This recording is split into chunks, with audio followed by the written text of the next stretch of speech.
Welcome to Testosterothon. 28 movies so manly, they'll turn you into a goddamn sexual tyrannosaur. Like me. Did you know that Alec Baldwin was not the first choice to play Jack Ryan in The Hunt for Red October? They actually originally wanted Harrison Ford, but he turned the movie down because he felt they'd turn Ryan into a minor character in the movie, which I guess is not wrong. Anyway, with the sequel, they managed to get Harrison Ford, which is awesome, and Baldwin went on to other things. Patriot Games was the second novel in the series, but chronologically takes place before Red October.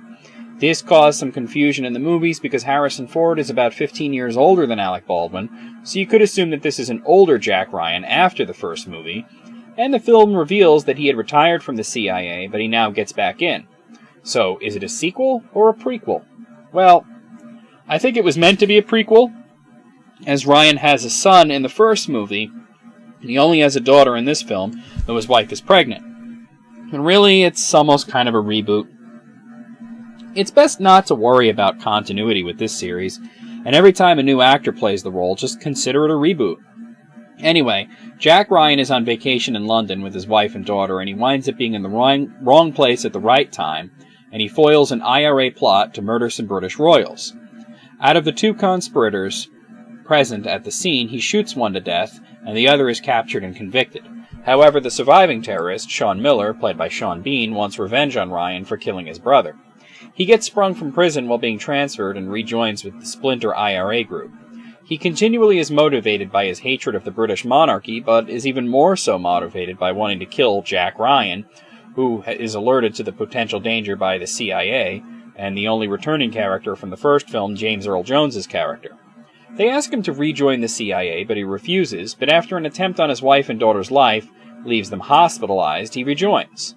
What follows is a cat-and-mouse game that ends with a big confrontation around Ryan's house, as the British royals he saved come to visit and give him their thanks, and Miller sees this as a way to take out two birds with one stone. Patriot Games starts out great, and I just want to say right away that Harrison Ford is my favorite choice for Jack Ryan. Baldwin was okay, and I'll get on to Ben Affleck and Chris Pine as I review those films, but for me, Jack Ryan is Harrison Ford. That being said, this one may start out great, but it kind of falters, which honestly is kind of weird considering most of the other films in the series ramp up towards the end and get better. This one sort of loses steam.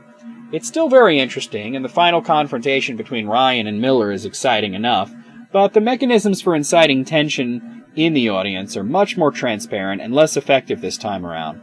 Overall, it's an inferior sequel, but still very much a good movie. On the machismo meter, I give it some extra points for Harrison Ford, and you also have Sean Bean, James Earl Jones, Richard Harris, Samuel L. Motherfucker Jackson, and the plot is hard-boiled enough, so I'll give it an 8. For the actual score, I'm going to go with a 7 on this one. A good movie, but hardly the best in the series.